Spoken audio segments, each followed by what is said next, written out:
On Monday night, U.S. President Donald Trump nominated District of Columbia Appeals Court Judge Brett Kavanaugh to fill a vacancy on the Supreme Court. And within hours, several prominent alumni of Georgetown Prep penned an open letter urging U.S. senators to confirm Trump's choice. San Francisco 49ers Eli Harold, left Colin Kaepernick and Eric Reid kneel in protest during the national anthem in 2016. Marcio Jose Sanchez, the Associated Press file photo. The authors were all graduates of the same exclusive suburban Washington, D.C. prep school that produced Kavanaugh, and in the list of co-signers, two names stood out for sports fans. New York Yankees general manager Brian Cashman signed the letter, as did Arizona Cardinals president Michael Bidwill. The Cardinals team website later posted an article in which Bidwill, who has known Kavanaugh for 37 years, praises the Supreme Court nominee's brains, legal bona fides and football prowess. Article continued below. Bidwill's pro-Kavanaugh campaigning seems a stunning reversal for a member of an NFL ownership class that recently moved to separate its sport from America's bitterly divided political climate. After all, the new NFL rule requiring players to stand for the pre-game anthem aimed to stifle player demonstrations against racism and focus attention on football. But Bidwill's vocal support of Trump's Supreme Court nominee shows NFL owners will gladly mix football with polarizing politics, provided those politics veer conservative, like Bidwill's, and not pro-black, like exiled quarterback Colin Kaepernick's. And if you think the stance seems hypocritical, you're probably right. Bidwill, naturally, disagrees.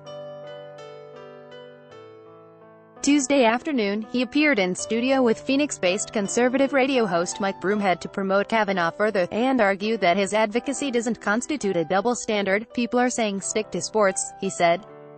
"We ask our players 20 days a year, game days, to restrict their statements. The rest of the days, we want our players to get engaged in the community." But Bidwill, son of Cardinals owner Bill Bidwill, promoted Kavanaugh on the team's website, which is open for business every hour of every day of the year, not just on autumn game days. Article continued below. Signing a letter to senators conveys Bidwill's support for his high school classmate to the people who matter most. But the story on the Cardinals website leverages the team's audience and social media reach to rally public support for Trump's Supreme Court nominee. Put differently, Bidwill accessed a broad platform hoping to effect political change. It's a similar strategy to the one that prompted NFL critics like Trump to criticize players like Kaepernick, except that, independent of his team, Bidwill is rich but not particularly famous. A private Twitter account in his name boasts just 19 followers, compared with 917,000 for the team account that posted a link to his pro-Kavanaugh interview. Meanwhile, Bidwill's portrayal of his Kavanaugh support as a politically neutral community engagement campaign strains credulity and good faith. Bidwill didn't use the club's website and Twitter feed Tuesday morning to organize a team visit to a kindergarten class. He employed them to help influence the fate of a Supreme Court nominee whose confirmation could shape U.S. jurisprudence and politics for decades. Kavanaugh has been tapped to replace Anthony Kennedy, the retiring centrist justice for whom he once clerked.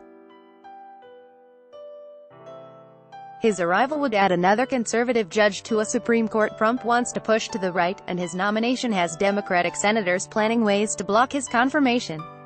Last year, Kavanaugh opposed net neutrality, issuing a dissenting opinion when the D.C. Circuit Court declined to hear a challenge to a law, instituted under then-President Barack Obama, forcing Internet service providers to treat all data and content equally. Kavanaugh has also repeatedly signaled his belief that a sitting president should have immunity from civil suits and criminal indictments, a key detail given he's the nominee of a president linked to Special Prosecutor Robert Mueller's investigation of Russian interference in the 2016 election. And though Kavanaugh hasn't revealed his stance on Roe v. Wade, Trump campaigned on the promise he'd appoint Supreme Court justices who would overturn the precedent-setting ruling on abortion. In campaigning for Kavanaugh, Bidwill isn't doing the community outreach that's part of every pro sports team's marketing program. He's attempting to muscle a confirmation process that will affect a series of divisive political issues. If you take at face value the NFL's contention that it hopes to create distance between its on-field product and the country's polarized politics, Bidwill's move seems curious.